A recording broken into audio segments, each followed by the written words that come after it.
Hey guys, welcome back to another great episode of Conversations That Lead to Greatness. My name is Akisha Smith. And I'm Lester Smith. And today's topic, we're talking about how your yes can get you out of Egypt, but your no will take you to the promised land. So let's get into it. This is Conversations That Lead to Greatness.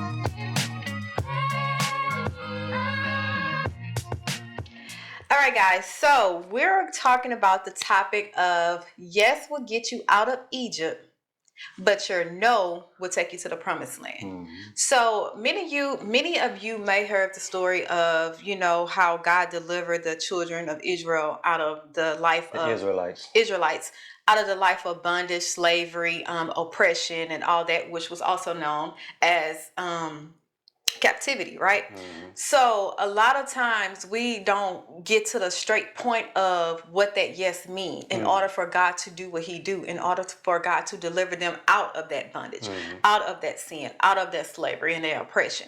So as we take that metaphor and bring it to our life, that's what we're breaking down today. How your yes will get you out of oppression, get you out of sin, get you out of slavery, bondage, everything that you're experiencing now, it will get you out of it. But it's your no that will take you to that promised land, take you to that abundance, take you to God's fulfillment for your life. It's that no. Yeah. And I don't think a lot of people understand the no part. So yeah, that's what we hitting on today, guys. So before we get started, please be sure, if you have not already, subscribe down below to our YouTube channel. We have over 400 videos, and we just in under 2 years. 2 years, yeah, two. Yeah, it'll be 2 years in December. So we committed to this thing as we share our journey to elevation and our journey through Christ and going to that next level. We making these videos. Yeah, no doubt. So, what do you think about that? Yeah. Yes. Yeah. Will get you out. Yeah, yes, will get you out of Egypt. They had to agree. They had to come in agreement to get out of Egypt.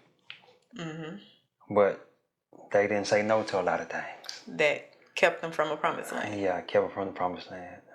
The journey was only supposed to take 11 days. That's it. 11 days, but it ended up taking 40 years. 40 years. Yeah. Can you imagine that? 11-day journey. And as I sit back and I think about it, all them things that they wouldn't say no to, and God told them to eat all the manna you can eat and throw the rest of it away. But they want to hold it in their pocket, put it in their pocket, so they weren't trusting in God. Yes, for his provision. Yeah, they weren't trusting him for his provision. They want to put it in their pocket, and he told them it was gonna mold. It was gonna mold. I think he told Moses that it was gonna. He said it's gonna mold if they don't throw it away. It's gonna turn into worms and all that. And lo and behold, it did. But God tells us a lot of things, a lot of stuff, but we won't say no to the distractions. That was a distraction. Yeah. Not getting rid of the manna. Well, I think that was control.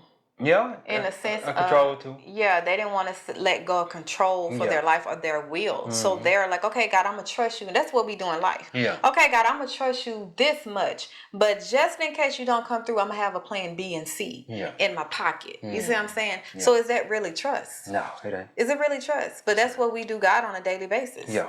God, I trust you in this area of my life, but not in this area because I don't think you can fix it. I don't think you can do the impossible. I really don't believe your word. So I'm going to have a plan B if you don't. Or because if my desire don't align with your will, I know it's not going to come full circle. So because I want my desire to show up in my life, I'm going to go just have a plan by myself. Yeah. And if, work it out that way. Yeah. Yeah. And he works all the things out for our good. He does. He works all things out for our good. When we obey and be obedient to what he's calling us to do. Even if we was to, let's say we got on that journey and it took us all these years and we went down the wrong path, you can just come back and say, hey, Father, I'm ready to lay my burdens down. I'm ready to get at your feet and see what you have for me. I kind of did something similar to that. for 40 years in the wilderness. I like to say 40 years in the wilderness. She don't like it. I say that. For 40, I was in the wilderness for 40 years. Boy, no, you was not. Yeah, you can't count your childhood. Yeah, I gotta count all of that. I gotta count all of that. What? So actually, we retired 2 years ago. So I say I'll say this. I was in the wilderness for 40 years, and I say that saying like let me tell you what I mean when I say that. Yes, please. Let me tell you what I mean when I say that. I was raised up in church and all that good stuff. I strayed away from God, stayed away from him for a long time, and he had his way of bringing me back, you know. And that was me seeking knowledge, you know, and learning that everything goes back to God in the end. Everything is, you know, and by me, so I was basically toiling and sweating, you know what I'm saying, on the job, doing what I didn't want to do, you know, because I wouldn't be obedient to God and find out what he wanted to do, what he wanted to have me do in my life, with my life, what his purpose was for my life. Right. Yeah. And because I did that, I struggled. Even though we was doing good, but it was a struggle there. You struggle spiritually, Yeah. but in the world it's success. Yeah. You have all the success that the world say is successful, but deep down inside, spiritually, you're struggling. Yeah. Because you don't have any fulfillment. I don't have no fulfillment You're there. empty Yeah. inside. Yeah. And you trying to figure out like, why am I empty? I got all this success that the world say that people pray and beg for. Yeah. But deep down inside, I'm still not fulfilled. Yeah. Yeah. Yeah. So I was in the wilderness. Yeah, I think he take that whole wilderness to a whole different level. She didn't. I wasn't liking that wilderness in the because she say we're in the wilderness. She said we used to be in the wilderness. I say I don't like that wilderness. But when I found out what it was, when I found out that I was down there struggling and toiling and this and that, and I was like, man, letting all those distractions. I remember being watching football all day on Sunday. I didn't go to church. If I was off on Sunday, I'm watching football all day long. Literally. Football was a distraction. Instead of me trying to get closer to God, instead of me getting closer to God, getting a relationship with God, getting in my Bible, learning what the Bible say, I'm taking what man word was for who God is and whatnot, instead of finding out God for myself. That was a distraction. It was. And I was distracting myself because I didn't want to, what am I trying to say? Face the real you. Find out who God wanted me to be. Yeah. So I was and people do that on a daily basis in this world. We steadily put distractions before God. Yeah. What am I trying to say? Occupy ourselves with distractions. Yeah. Rather facing the real truth about what we're feeling. Exactly. I call that like shunning down the feelings. Yeah. Because a lot of times when we really acknowledge our true feelings, we have to face them. Yeah. And a lot of times we don't have the emotional intelligence, we don't have the knowledge to actually face it and come out on top. Yeah. So then we rather just shun it down because we don't know how to face it. We don't know what it would do to us, right? So with me, I look at the wilderness as totally different than what you look at. Okay, let me hear. So with the wilderness, I look at it as a season where you're hidden, that everything that is not of you, is not of God, is getting broken off of you. Okay. You building your perseverance, your endurance stuff. You building your stamina. You building your character. You build. It's like that's that building season. Okay. That's why when we first retired, and even now, I would say we be in the wilderness because it's like, man, the person I am when we first retired, all the way to now, is two different people. Like the person who I gave my identity to, it's not the same identity God gave me. Yeah. So a lot of times when God take you through that wilderness, you have to look at every situation, every trial, every circumstance, and ask, what can I learn from this? What can I take away from it? Because obviously God knows what's best for me, and He know I need to go through this situation to learn, to break, to become. Right. So that's how I look at the wilderness. Yeah, I understand. You know, we just got a different perspective I know, on that thing. saying, but that's and neither one of them is wrong. Okay. You know, neither one of them is wrong. It's just people perceive things differently, and just because she perceived one thing one way and I perceive it another way, that don't mean neither one of us are wrong. You understand what I'm saying? So yeah. I like that though. What you got? What's so what's yeah, so I want to talk about what your yes look like. Yeah. You know what I'm saying? Because we say your yes will get you out of Egypt, Yeah. right? But you might ask that question: what does yes look like to me? What am I supposed to expect when I say yes? But you don't know what the hell you're saying yes to. Yeah, I can promise you that. You really don't know, but you have an idea. If you did know what you were saying yes to, you probably wouldn't do it. Yeah. I don't think that's for everybody though. I know it. That was for you, of course. Yeah. Because you already, but people who actually grew up in church, their background was active in a ministry and church, and they lived and breathed God. Yeah. They look at it different. They already knew what the sacrifice was. They just didn't know to what extent you would have to die to yourself. Yeah. So that's why I say that. Okay. But what does your yes look like? To get you out of Egypt, to get you out of slavery, get you out of oppression. And we're not talking about like back in the day. That's just a metaphor. Yeah. But to get you out of slavery to sin. Yeah. Get you out of oppression from your lack and poverty mindset. Yeah. We can just bring that full circle. Yeah. So your yes look like trusting God in his sovereignty, knowing that he's in control of everything and all things. Yeah. Trusting God. That's what your yes, when you say, okay, God, yes, I surrender, I submit to you. I am trusting that you know everything and you are in control of everything and all things. I'm trusting in it. Yeah. So. Yeah, I know. It's very few people that's going to give him that full control. Very few people. Ain't no whole lot of them. I'm telling you. Ain't no whole lot of them. Especially when it comes to saying, because I struggle with saying yes. You know that. You struggle with yes, period. No, just saying yes, because God had been telling me to leave the job. He had been telling. I didn't necessarily talk that over with you. And one day I just said I'm done, and I walked away. I say I'm done. I'm done struggling with this because it's beating on me. It's steadily beating on me. And I just say, well, I'm done. And then I called. You was on vacation. I say, hey, babe, I'm done. I'm done with the job. The Lord told me to leave. You talking about, you sure that was God? That's what she said. You sure that was God? I'm like, yeah, that was him. He told me. Yeah. And the crazy part about it, he said, he had been told me that I got something better for you, something I want you to do. And the job is holding you back from doing what I want you to do.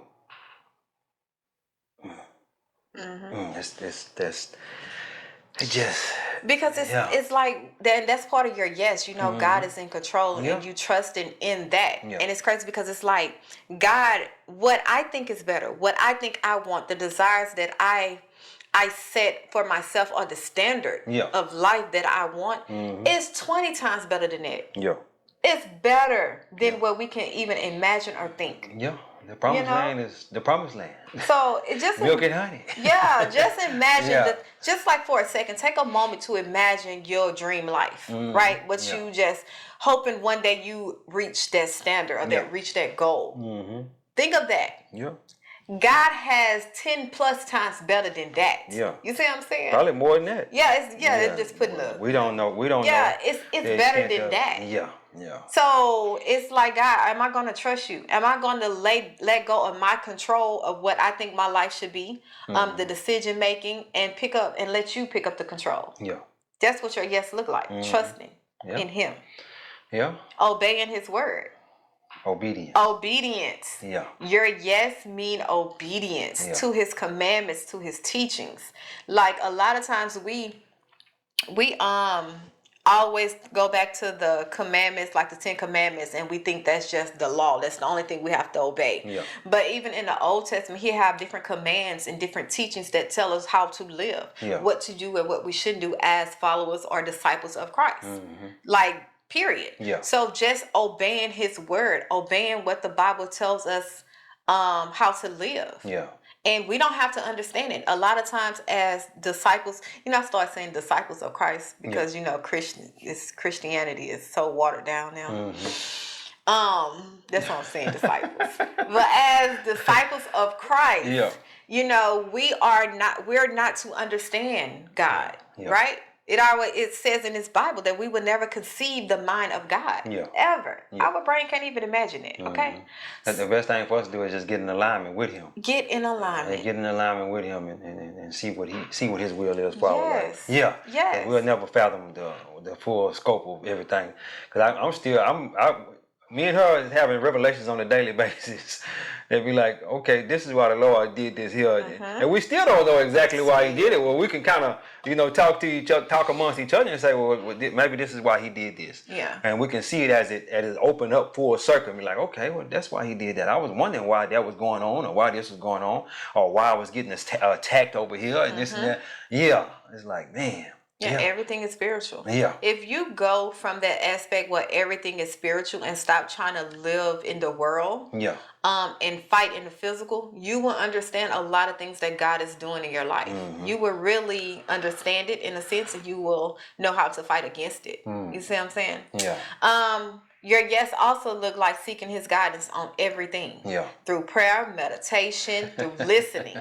We're quick to pray, God, we're doing all the talking in our prayer, but are we listening? Yeah. Are we just getting into our quiet time and not saying nothing and just listening to the voice of God? That's when that meditation come in. Yeah. Yeah, that's when that meditation seeking His come guidance.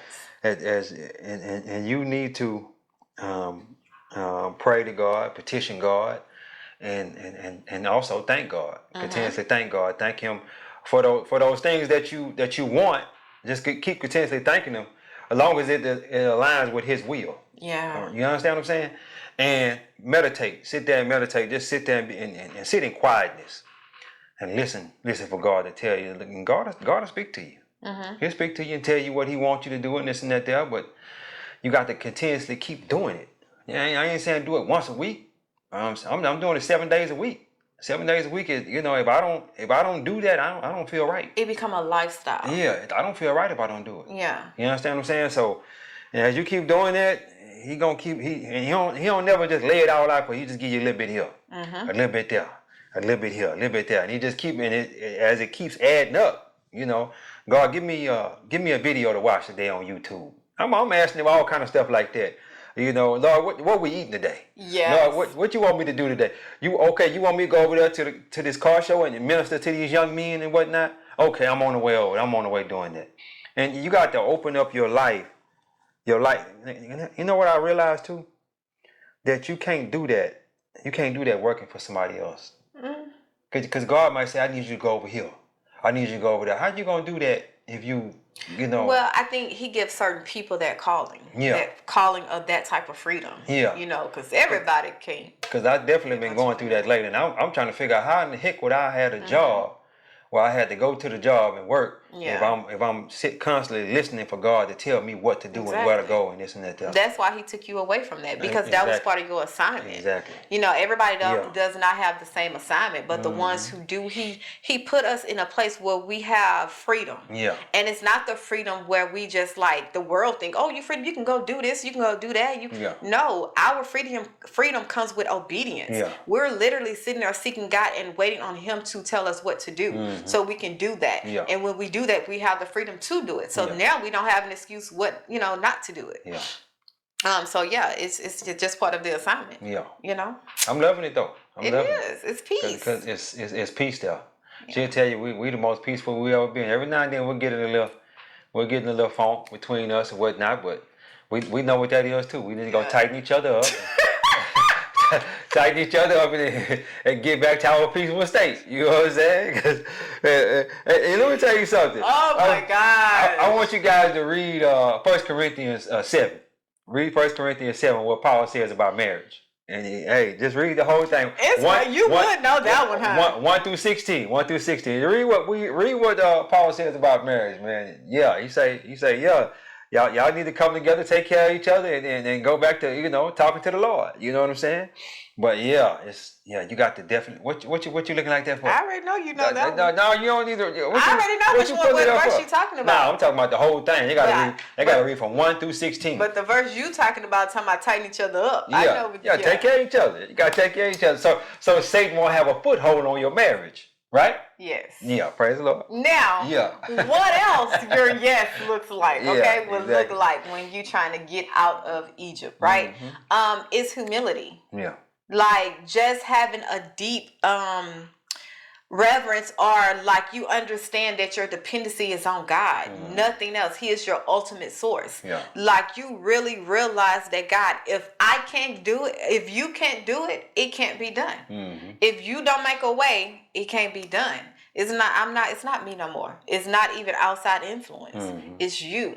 So I am humbling myself under the mighty hand of God and letting Him take control. It's not me. Yeah. So I'm relinquishing my power and picking up God's power. Yeah. Being having humility. And a lot of people think that because you surrender your life to Christ and you let Him be the Lord of your life and this and that, there's no fun there. That's the farthest thing from the truth. But let me say this to you though. Those people who think that, they don't want to give up that full control. They don't want to give up control, period. So by you thinking like that, and let me tell you what it will do though. It will have you looking at people sideways like, I don't know why I'm hanging out over here. I'm not supposed to be in this place right here. Because me and her can't go a whole lot of places. We can't go a whole lot of places. We be like, man, we ain't gonna be able to go over there. Somebody invite us over there somewhere. I don't know. We don't think we're gonna go over there. I don't think we can go over there because we already know what the ignorance that they're going to be in and the foolishness and all that. It's gonna irk us. It's gonna irk us. We're gonna be feeling some type of way. So the only thing we can do is just be amongst each other and be with our kids. Like-minded. And be with like-minded individuals. Exactly. But we go over there to certain places and be like, man, are you ready to go? I remember we went to, I ain't gonna say that. Yes. We went somewhere not too long ago, and when it wasn't even over yet, good. She was ready to go. She's ready to chunk the dude. She's like, hold up, we got to go. It's time to go. We showed our face. Let's go. We support. I'm like, bro, like we ain't gonna stay till it's all the way over. She's like, no, I don't feel comfortable. This and that and this and it just lets you know that because you're supposed to always be growing. And as you always growing, that those things and those places and this and that where you used to go and the things you used to do it just ain't you no more. And even when people say like giving your life over to Christ is not fun, those people have never tried it. Or if they did try it, they think God was just this magic genie that I can just make a wish and it come true. And if it don't, God, I tried the God thing. But the one thing I can say is when you do submit and give your life to Christ, like literally submit and surrender to His will, is that the things that you once thought was fun changes. Like your appetite changes for what you would call fun. So that's why it's like the things we used to say, man, that was fun, man, I remember back. And then when we try to do it again, it's like the appetite change. You know what I'm saying? It's like it's no longer appealing to us. It no longer serves us. So a lot of times people is really not ready to let go of their idea of fun and pick up what God's ideal of fun is. Because I can tell you now, the fun that I thought I had when we was in the world, listen, that was grace. That was mercy. Because I can count on a hand of times where I should have been dead, where something bad should have happened. Like where, you know what I'm saying, I had no place in being. I remember we did a girls trip to Turks and Caicos. I think that was our first girls trip. And we met some island guys that, that was at the resort. And they was like, hey man, we can throw you a big party on a private island and all this. And we like, cool, intoxicated. Didn't know. So we literally got in the truck. It was four girls. We literally got in this truck and they was driving down like little street. It was dark at night. Driving down streets and stuff like that. Me and my hunger, we was like, bro, what the hell? Like it's like reality came. Like they can literally do anything to us. We outside the country. Nobody know where we at. My husband don't know. Like anything could happen to us. So we was just like, man, we just started praying. It was like, you know what? We ain't gonna go down without a fight. But luckily, you ain't never tell me that though. But luckily, God, grace and mercy come out on this camera though. God's grace and mercy like covered and kept us and had the intentions of the guys in good hands. They was really nice guys, and I'm still friends with some of them today. Yeah. But just in that, just thinking about that, anything could have happened. And you know the crazy part about it? It was the circle that you was with that allowed that to even happen, for y'all to even get in that situation. Yeah. Because if you would have been in, with somebody else, yes. That wasn't. It wouldn't have clicked like nah, girl. Who does that? You in a whole nother Turks and Caicos, you in a whole nother country. Your passport is at the room. What? Anything can happen. Exactly. So it's just that. So many times I can count what I thought was fun. Mm-hmm. It was just God really just keeping me and His grace and mercy covering me. Mm-hmm. And it's like now the fun I see now. It's like, okay, God, I see you. Yeah. Like this is fun. Having peace, being able to go and shop or go to spend money without thinking like, oh, what's the worry, what's the fear, knowing when God tell you to do something. Hey, I'm talking about. Go ahead on. I remember when we first got into the life of abundance and we first got into surrendering to God fully, financing everything. Mm-hmm. Yeah, and I remember my sissy poo. She said, God told me to tell you to go buy you some shoes. Yeah. And some heels. Yeah. And I was like, girl, I had a lacking poverty mindset, like. Heels, and my sissy poo, she up there, so she wasn't talking about no Ross and Marshalls, okay, or Dillard's and that. She was talking about shoes like Galleria, okay. She ain't tell you what kind to go buy. She just said the Lord told you to buy some heels. No, she didn't tell me, but when she said that, I already knew because it was already on my mind to buy it. It's like I would go to look at and put it in the cart, and like right when I'm about to make the purchase, I'd be like, I can, how many pair of shoes I can get for this amount? Yeah. So I never did it, right? And it's like. Even in that, God was like, you have to obey me. You have to listen. I'm telling you to do this because I made provision for this. Yeah. I'm not telling you to do it and then you have to suffer or have to struggle. Yeah. Like, come on. Yeah. I told you then, it's like, God, I told you, and then I brought somebody else to confirm it. Mm-hmm. What you gonna do? You still not gonna listen? You still not gonna obey? And sometimes the Lord do stuff like that to strengthen our faith. Yes. So let's say she got the shoes, right? And she getting the shoes, she's like, okay, I like the way these look on my feet and this and that, and oh yeah, these feet make my feet look real good and all that. And when every time you look at them shoes, you would think about that God told you to do that. Mm-hmm. And that's gonna strengthen your faith because you're steadily seeing them. As you keep seeing it, every time you put them on, you're gonna be like, okay, God told me to do you did that. God, you did that. And God, I want another pair. Mm-hmm. You know what I'm saying? And you say, okay, well, you want another pair? You know what to do. You know, come on, ask me for a pair. I'm daddy. Yeah, I'm daddy. You know what I'm saying? Go ahead on, take care of that. Ask me. You know what I'm saying? Don't just go out and just do. Talk to me and then go. We'll talk about that. Yes. Yeah. Yes. Yeah. So, I love that though. It's amazing. Like that's what your yes is going to look like if you want to get out of Egypt. If you want to get out of your lack and poverty mindset, captivity, like suffering for no reason, like you're suffering in vain, like that. Like you suffering just to be suffering. Like you ain't getting nothing from it. Yeah. So that's what your yes is going to look like. Now let's get to the no. No will get you to the promised land. Yeah. The no. Yeah, there's a whole lot of no's you're going to tell. A whole lot of people, a whole lot of things, a whole lot of distractions. It's going to be a whole lot of no's there. Yeah. Them fleshly desires. Mm-hmm. Oh, man. Lord. Saying no to them. Saying no. Will it be easy? Sometimes. No, it's not. Well, I'm going to say sometimes. Because I ain't going to even say sometimes. It'd be easy for me. After you get used to saying no. In the beginning, it's not going to be easy. Yeah.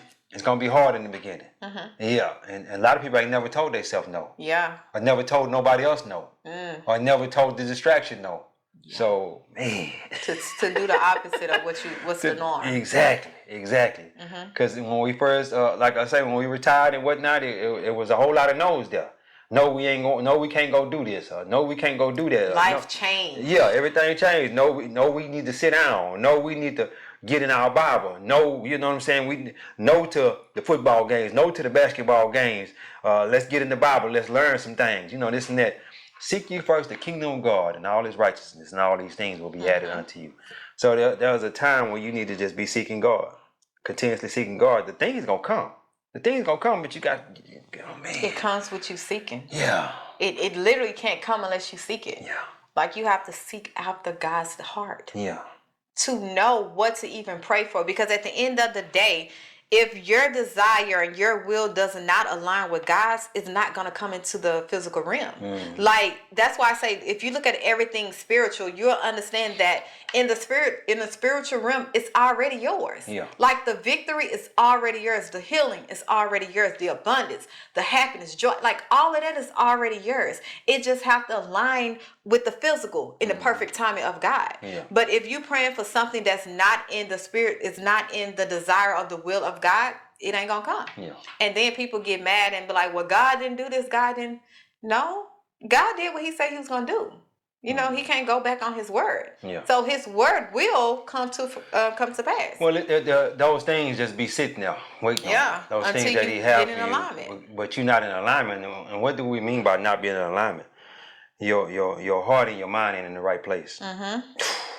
Yeah. That's it right there. Your heart and your mind ain't in the right place. And I'm gonna tell you what I mean by that. We'll say, okay, we believing in God for a certain thing, right? We're believing in God for a certain thing, but then that when it don't come right away, we get to doubting and fearing and like, man, it's not gonna come and this and that. And when you start doubting, when that doubt start hitting you and whatnot, what he had there for you, it just stayed there. It just stayed there because the Bible says a double-minded man is unstable in all his ways. So you being double-minded by first you said God was gonna give it to you, and now you saying, no, God ain't gonna give it to me. So how does that work? How does that work? Think about that. Yeah. Yeah. What you was looking at? Oh, I was learning because I was studying the walls of Jericho, right? Okay. In Joshua 6:2. Okay. And this is where I get that from, where it's like it's already done in the spiritual realm, right? So in Joshua 6:2, it said, then the Lord said to Joshua, see, I have delivered Jericho into your hands, along with its kings and its fighting men.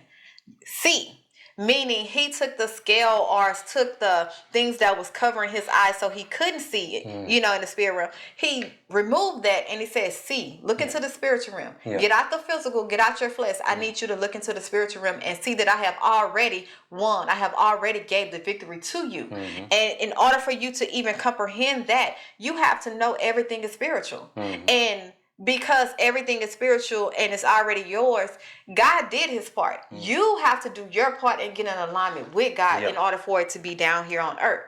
And I think people don't understand that it's going to require some no's. It's going to require you to avoid distractions, overcome obstacles, perseverance and endurance. It's going to require you to live a life of hope and expectation. Like, God, I have an expectation that you're going to show up. You know, I'm seeing in the spirit realm, I know that it is done, that the victory is already mine. So I just needed to come into alignment, and so it can come down here on earth. Right? And another thing I had studied with this was a lot of times, because Satan is all in the spiritual realm too. We like to think of the spirit realm as just God in heaven, but it's demons, demonic spirits, Satan, spirit, everything that's spiritual is in that realm, right? And because Satan is also there, he's going to put a barricade. He's going to block you every chance he can get to keep you from getting the promises of God. But you have to allow him to block you. No. He's going no. His nature is to block it. Period. Point blank. Because if he can get you to not trust or depend on God fully or get your faith to waver, he already won. So he's going to put like a little something, a stumbling block in your way. So that's why when you trying to do what the Bible says, when I'm trying to do good, evil is always present. It's the same thing. I'm trying to do good. I'm trying to do right. I'm trying to stop sinning. I'm trying to live a life that is pleasing to God. But every time I try to do, temptation comes. Every time I try to do, my old flesh or my past come back up, you know what I'm saying? Or I don't forgive myself.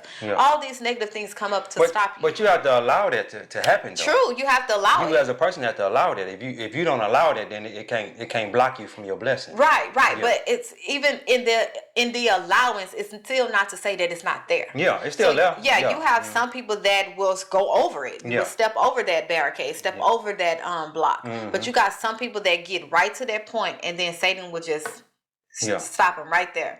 And then now they're wondering why their life is still the same, why they don't see no evidence of God in their life or the fruits of the Spirit of God. It's because you let Satan stop you. You let whatever tricks and scheme that he has schemed up to stop you from actually overcoming it.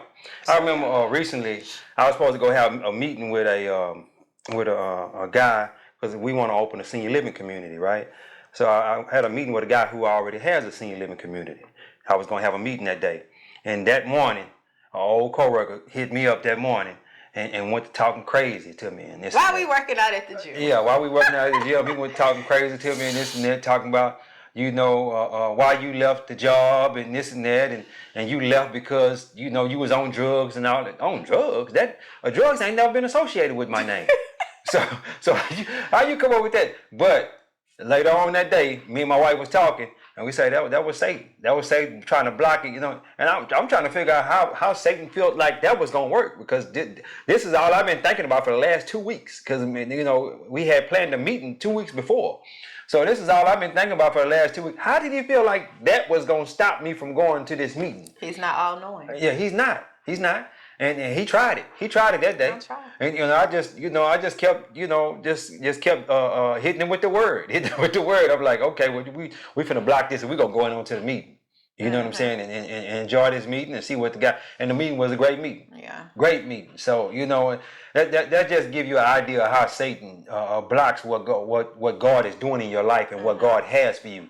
And he gonna keep continuously trying to do it if you allow him to do that, which I didn't that day. I could have easily got discouraged. Got in the funk and didn't even go to the meeting. Yeah. But no, I'm going to that meeting. I'm gonna see what God got for me. It's like when you get to this level of challenging and obstacles, it's almost like I expect Satan to attack. So Satan, you attacked me. I know I'm close. Yeah. I know I'm getting close to my breakthrough. When Satan started attacking you, know that you are getting close to to receive what you are actually fighting for. To receive the promise that God promised you. To receive the possession that God has for you. The promised land. You're getting close. You're getting close to the promised land. Yes. When he started attacking you real hard. Hey, exactly. Don't think it's gonna happen without any what am I trying to say? Any resistance? No, resistance. That's not it. Is that it? Resistance. Yeah, any resistance or whatnot. It's not gonna happen. You just gonna walk in the promised land. There's gonna be some roadblocks and barriers and all kind of stuff. But you got to kick them out the way, knock them down, jump over them, whatever you gotta do in order to keep on going. Yes. Yeah. So guys, no will get you to the promised land. Yeah. Do you want to get to that promised land? Yeah. Do you want to get to the promise that God has put in your heart, has told you? Yeah. Do you even want to get to the possessions that God declared is for you? Mm-hmm. You know what God then told you. You know what God then promised you. Yeah. You know what promises you are standing on. Mm-hmm. Right? That's keeping you alive. That's keeping you afloat. I'm gonna say this. Some people don't know. Some people don't know. That's why you got to get in your word. Yeah. Get in the word and find out, and then also talk to God and see what because it took me after I retired, it took me almost 2 years to find out exactly. Well, it didn't take that long, but I'm gonna say almost 2 years to find out exactly what God wanted me to do, and let me say this. I was steady, them distractions were steady popping up. Yep. Them distractions were steady popping up. I was steady jumping off on them distractions. Call it the shiny object syndrome. Them shiny objects popping up. There's some fast money over here. I'm going over here and get this fast money, this and that. Instead of staying focused on God and what He had for me, I just kept on stopping. Because let's be honest, when you really do it God's way, it's slow. Yeah. It's not instant gratifications. It's for the long haul. Yeah. It's not, you're not going to see a change instantaneously.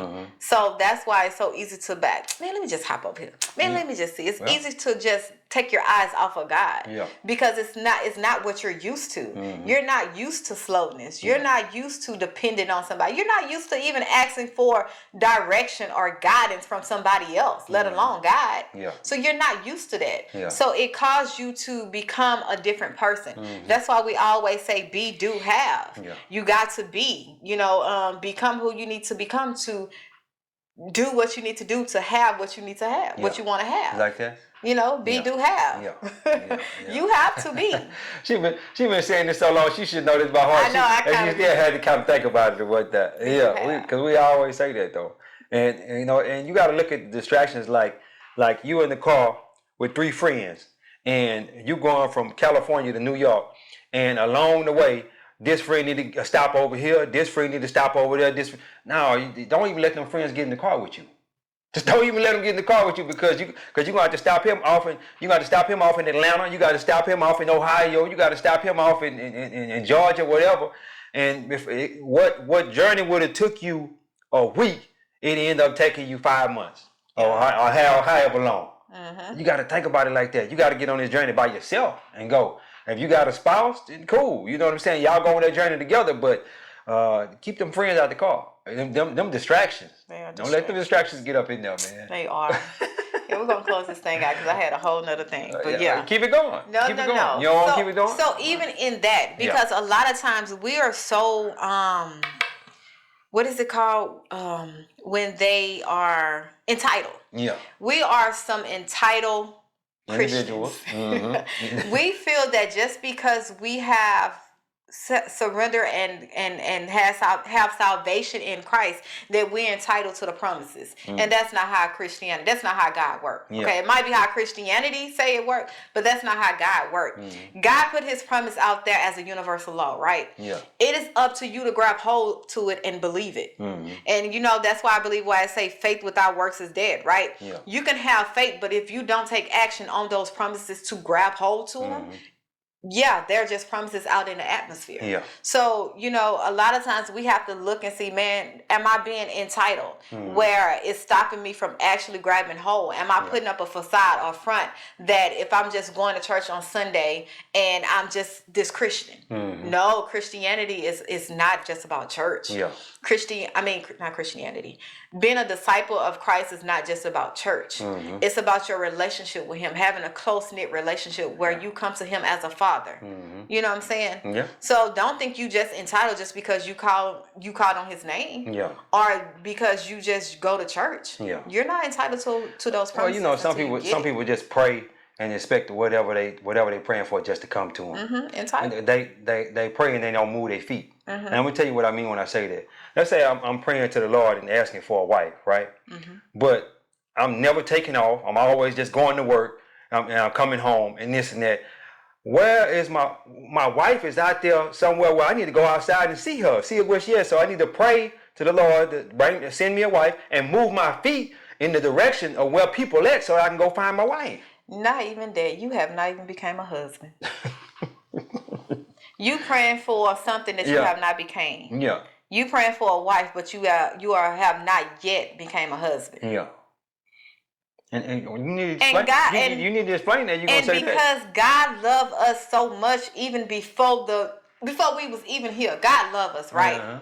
Even in our sin, He's not gonna bring His child to you for you to mistreat her and abuse her, or him, or vice versa. So even in that, you still got to move your feet, though. You got to move your feet and be coming. Yeah, you still got to move your feet and align yourself up and ask God to show you how to be a husband. And take the wisdom and the knowledge and the understanding that He give you as you're going through that journey, and He gonna bring it to you. And you know what's crazy? Yeah. The Bible. Yeah. Tells you. That's a phone. The Bible, okay, tells and shows you the roles. She got a Bible on the phone. Of how to be a husband and a wife. The principles, the guidelines, the standards of a husband and a wife. It tells you. Yeah. So you can't even say, "Well, God, you ain't." Get in the His word is Him talking. Yeah, get in the word. His word is living. Okay, it's not just because it was written in centuries and decades ago. Yeah. His word is living. The same thing that worked back then is the same thing that's working now. It's living. Yeah. That's why I say, my word. Obey my word, my commands and teachings. Yeah, saying yes will get you out of Egypt. Yeah. But saying no will get you to the promised land. Promised land. Yeah. Do you want that promised land? Do you want the promised land? Flowing of milk and honey. Yeah. Do you want the promised land? Abundance. We're trying to get our promised land. We're on the way. We're on the way. We ain't there yet, but we're on the way. We blocking out them distractions on the way. So that way we won't be in the wilderness, like she said, for 40 years. You understand what I'm saying? We've been rolling for 2 years. 2 years. We're gonna keep it rolling. Yeah. And try to get to our promised land that much faster. But anyway, guys, don't forget to like, share, and subscribe. Yes. Don't forget to like, share, and subscribe. We love making these episodes, and how you can help us is to like, share, and subscribe. Yes. Let us know you appreciate us. We ain't charging you a dime. No. I ain't charging you a dime. No. And we ain't even getting paid by YouTube yet. But guess who we getting paid by? The Lord. The Lord taking care of us. Guys, God is good. Life is good. When we look good, we feel good. We live in life abundance. Peace. Deuces.